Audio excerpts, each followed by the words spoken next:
Hey, what's up, everybody? Bad Film Critic again. And today I want to talk about my love of horror. It's the Halloween month, it's October, and I'm trying to keep this whole month kind of like occupy it with my content to be compromised of horror. And it's perfect for me because I absolutely love horror. In fact, horror is what got me into film. As early as I could think, honestly, like when a scary movie came out, when I was a little kid, I'll give you a story. I remember when I was a little kid, the Nightmare on Elm Street came out. It was the 2010 one. I was about 10 or 11 years old, and I think it was I don't know who it was directed by, but it had like Michael Bay and like Wes Craven and the production crew somehow. I can't remember what, but I remember I went to go watch that thing when I was a little kid. My mom took me, and I was scared shitless. I mean, I was legitimately like scared out of my mind, but I loved it though, and I chased that feeling every time I watched a movie. I remember watching the Halloween movies, like when those would come out when I was a kid, and they would absolutely scare the shit out of me. But I loved it though, and those are kind of like my first introductions to film. And for the longest time, I seriously like my first memory of watching a movie. It other than me being like a youth, like a little child toddler. I can't like seriously like I would want to watch people getting murdered and people dying and just scary ghost shit happening to people, and I absolutely loved it. Like I was scared. I was terrified of Chucky when I was a kid. That doll. I remember I went to a car show and like he had like a life size Chucky doll hanging out, and I thought it was real. And like, but at the end of the day, like I look back on that stuff and I love it. And I credit like horror with being the gateway to of my passion for film. And even to this day, I when a new horror movie comes out, I'm on it. Like the bad ones, the good ones, the mediocre ones, the like I am on it. Like I will stop what I am doing and I will go to the movie theater to watch it. It doesn't matter what it is. Um, and there's a lot of beauty that goes into horror. I to be honest, I think it's one of the most um, influential genres and one of the most dominant genres and one of the most successful genres in film. And a lot of horror gets a lot of backlash, whether it be from just people in general, the older generations, or just people that just think it's stupid. That's a real common word that people use for horror. It's stupid. It's corny, and even by the Academy, right? We all know that the Academy doesn't appreciate horror. You've seen that with Tony Collette and Hereditary, and you've seen it with the list goes on and on. But anyways, uh, I think that horror is a beauty because it just really shows the passion of filmmaking. If you look at these classics, like say for I'm looking at some posters here in my room. If you say Jaws, Reanimator, Texas Chainsaw Massacre, if you go and you watch interviews and behind the scenes and directors' cuts of things, you could just tell how much fun that cast was having, how much fun that these writers were having, how much fun that these makeup artists were having making the practical effects and the blood, and how fun it was to scare the audience. How fun it was to be those actors being chased by it. How fun it was to be that actor chasing kids down with a chainsaw or being a crazy scientist like Herbert West. And it's like I don't know. There's just something about it, and I'm in love with it, and I still am, and I still accredit that with that being my passion is horror, um, and I'm a huge I love all film. There's takeaways. There's even comedy, which I know I've shit on comedy in the past on my film, but there's still things to takeaways to appreciate with comedy. It's making the audience laugh, and at the end of the day, like it's not my greatest for my personal reasons, but at the end of the day, it's still film, and there's just something about horror. I can't keep my eyes off the screen, even if it's corny. For example, one of my favorite horror films is Jason X, which is like notoriously known as the worst Jason Friday the 13th in the entire franchise. But I don't know. I just like it, and I'm liable to honestly like any horror movie. A lot of them are, and that's what makes me mad is the laziness that's came out of horror films. You've seen that with almost every like big franchise, the Texas Chainsaw Massacre, Chucky, Freddy, uh, Michael, like all of these big and Scream not so much. They've actually kind of stayed true to their roots. I'm really excited about the new one coming out. Anyways, you've seen it anyway, like all the time with these studios getting just like they're notorious for just like bogging down the storyline with bullshit sequels, and they just keep eating up bullshit and shitting out bullshit, and we're seeing bullshit, bullshit, bullshit. That's why horror gets a bad rap, is because it's the same thing over and over again. And I personally love it, but at the end, like I still, it's hard to disengage from the fact that like it's kind of making me mad because it's disingenuous to the true horror fans when you just keep shitting out the same regurgitated shit over and over again, because that doesn't allow a lot of room for new fans. That's why people think it's stupid. We saw that like we see it all the time, and we'll never stop seeing these abundance of remakes, and that goes with like a lot of movies, but specifically in horror, because you slap the new Texas Chainsaw Massacre, boom, people are gonna go watch it. It doesn't matter. It doesn't matter. People are going to watch it. You could tell everybody in the world that hey, this movie is really bad. Literally nobody likes it. Like I am still going to watch that film. But anyways, you see that a lot in horror. But however, we have seen a resurgence. You've seen that a lot in like the just abundance of remakes and cash grabs from these production studios. You've seen that a lot in the early 2000s. But now in the late 2010s, like 2016, 17, 18, 19, and 2020 now, you've seen honestly a revitalization of horror, and even originality with Jordan Peele and Ari Aster and oh man, I forgot the what's his name. He made The Witch, and the other one. Oh my gosh, how am I forgetting this? I gotta go look this up. Okay, as I was going to search it, I remember it's Robert Eggers. He made The Witch in the Lighthouse, and he's good. Like I mean, seriously, all these guys are good. They're all original in their own good ways, and we're seeing a true revitalization of horror, and I'm really excited about it. I'm a horror nerd. I love everything about horror, so I think there's a lot of beauty to it. And I honestly I can see why some think oh it's stupid blah blah blah, but I love it and I always will love it. I think it brings people together when you're making just a classic horror film, and then you talk about the psychological horrors like The Lighthouse, like Hereditary, and like Get Out. It's like you could do so much with horror, and the fact when people like oh I don't like horror movies because they're stupid, they're normally talking about slashers, but there's more to it. If any of you or any of those people are watching this, I promise you I could give you a plethora of horror films to watch that are just absolutely amazing. And honestly I jotted some down on here in my notebook on my iPhone, and I want to talk about some of them.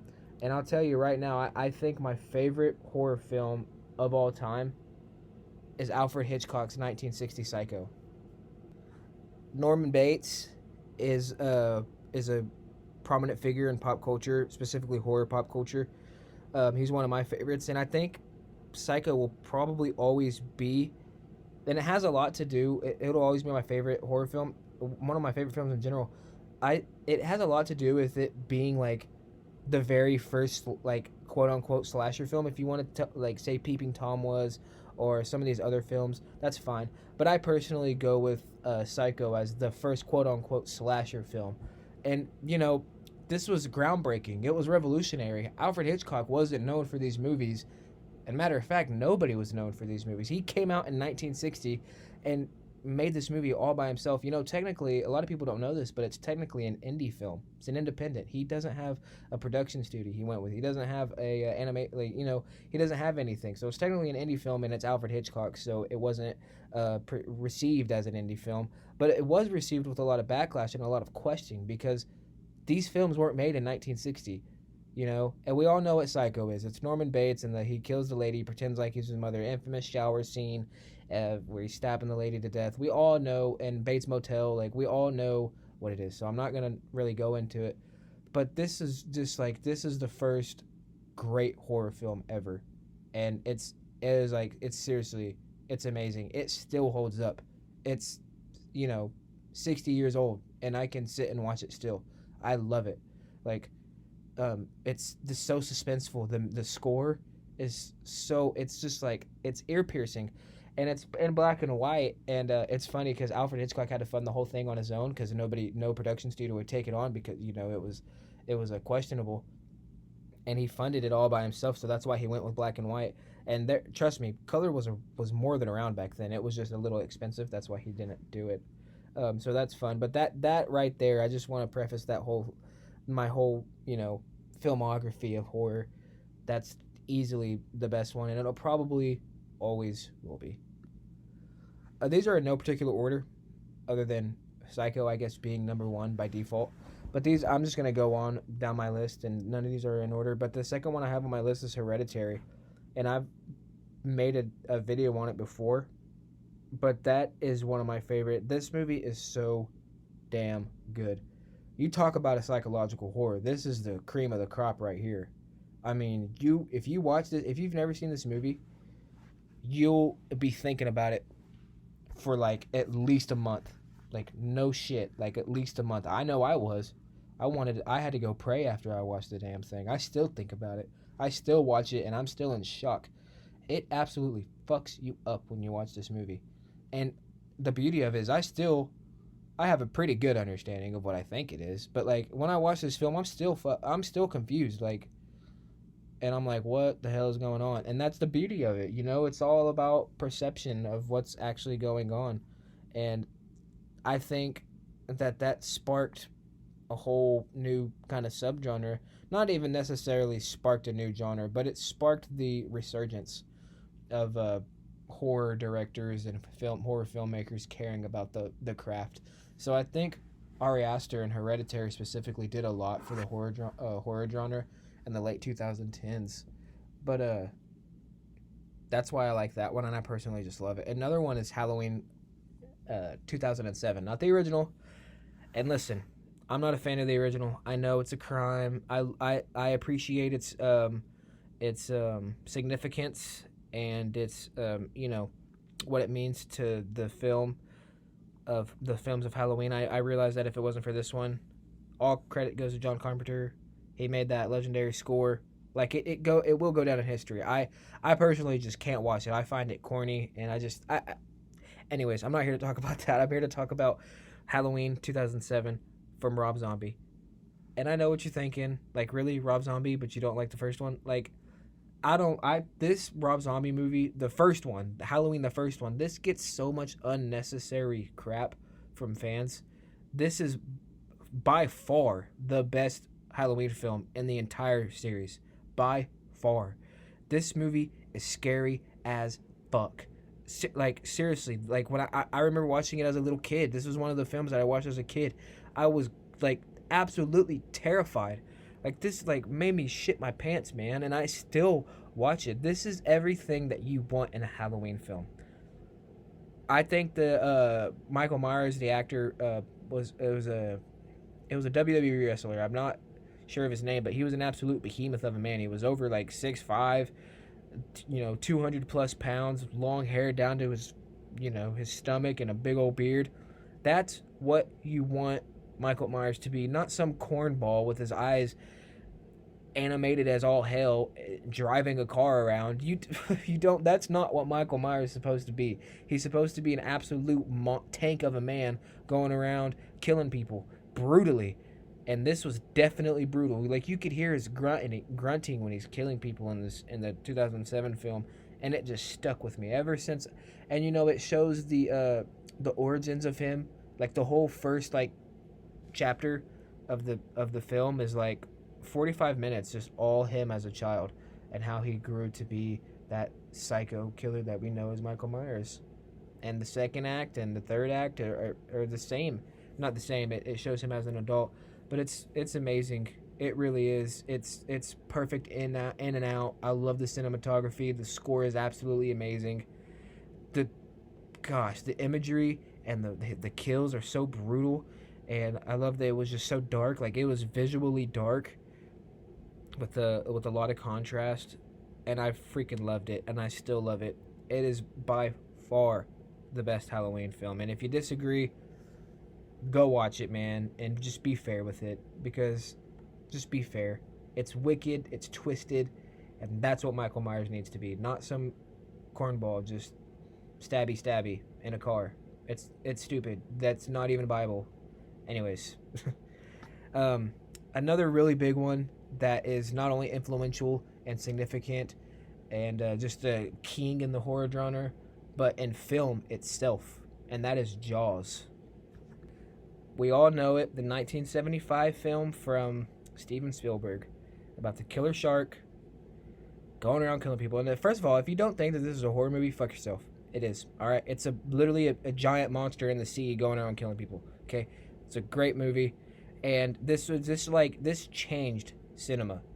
It changed the movie theaters, and it was like the first like insane box office recipient. It was like over like quadruple their budget, and it made millions and millions of dollars in the summer of '75, and the summer really wasn't the best time for movies. Like this movie broke so many norms, and it really changed the art of cinema and how movies are received in box office. It kind of like set the groundwork for huge budget films and huge box office weekends and weeks. This movie is amazing. This like even to this day, like I get it. A shark is scary in itself, and they always have been. But you can't lie that like our modern American fear of sharks definitely has to do with this movie. This like shark movies weren't a thing before Jaws, and now you see, dude, like Deep Blue Sea, Sharknado, like, dude, go on all day about like these movies. Like, it spurred a whole like shark movies in general are just like a subgenre of a subgenre. Like seriously, Jaws is amazing. One of the most iconic scores in all time. The piano, the dun dun dun dun, like one of the most iconic scores of all time in film history. And it's a horror film, whether you like it or not. It's horror, and it's amazing. It's an amazing movie. I love watching it. I never get tired of it. You know, it's so good at building tension because you don't know, I talked about it in my Lake Placid review. Like you don't know where the killer's at because it's underwater. It's not your habitat, and you never know where he's at. And you don't even see the shark until like 45 minutes into the movie, and you get that iconic shot of I forgot his name. Forgive me, but he's got a cigarette in his mouth, and he's not even looking at the shark. He's looking kind of at the camera, and the shark comes out and just takes a chomp at the bait that he's throwing into the water. Man, perfect movie. 10 out of 10. This video's getting a little long. I kind of want to wrap it up. I kind of want to keep going. As a matter of fact, I do want to keep going. I just don't know how easy it is to have people sit and watch, a 20-plus minute video. But another notable one is The Eyes of My Mother, and this is more of an unknown film. This was a horror film released back in 2016. I can't remember the director's name, but he or she did amazing. Like, I mean, seriously, this movie is fucked up, man. Like, this is some like bone chilling like horror. This will mess you up. If you've never seen it, go like seriously go watch it. Like, don't be alone while you watch it either, because this thing will keep you up at night. It definitely did me. Some other notable ones are the classics like Reanimator, Bucket of Blood, and all the the first original Friday the 13th, the first Chucky, all the first like slasher films that we know of, and Scream too. Like this Scream changed horror as we know it too. I mean, it was like kind of the first like self-aware horror film. It was funny. It's like it's like a comedic horror, but it feels real though at the same. Like it's a great movie.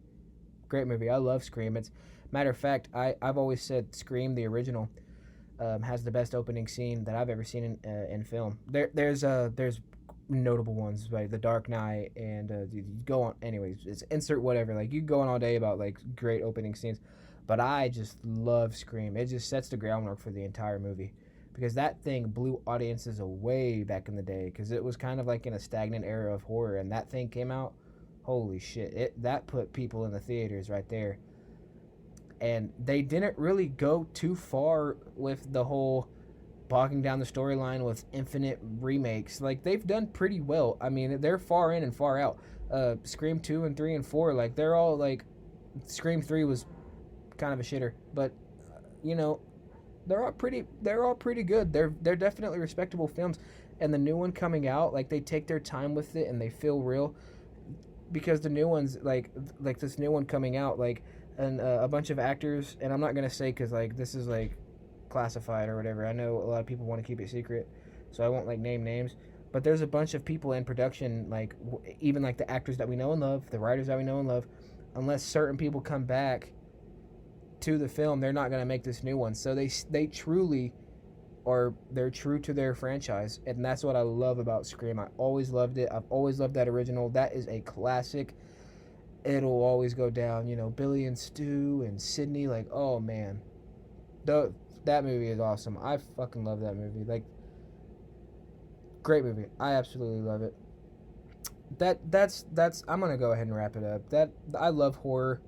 Horror is so great. It's appreciative in many ways. It's fun. It's scary. It's uh, it's great for the. Okay, matter of fact, I'm not done. Listen, horror is so influential. I'm gonna talk about what I said earlier. Horror is definitely like the most influential genre in film, in my opinion. Right? You look at like horror is just as influential as the superhero movies are, right? And the kids movies are, and and for those of you saying no, it's not. Well, why isn't it? I mean, take for Superman for example. Just as many kids that love Superman and dress up for him as Halloween and got their posters of him in the wall, Superman backpack. There's just as many kids that dress up as Scream or Ghostface. There's just as many kids watching those movies. There's just as many kids that have like seriously like it's people there's an infinite amount of love for horror, and just for every horror fan is just another horror hater. But I don't know. There's just something about it, and it's definitely it's so influential. It's here to stay, and we see spikes and rises and falls of the genre, but it's here to stay. It ain't going nowhere. It'll always be here, and I love horror. So that's about it. See ya.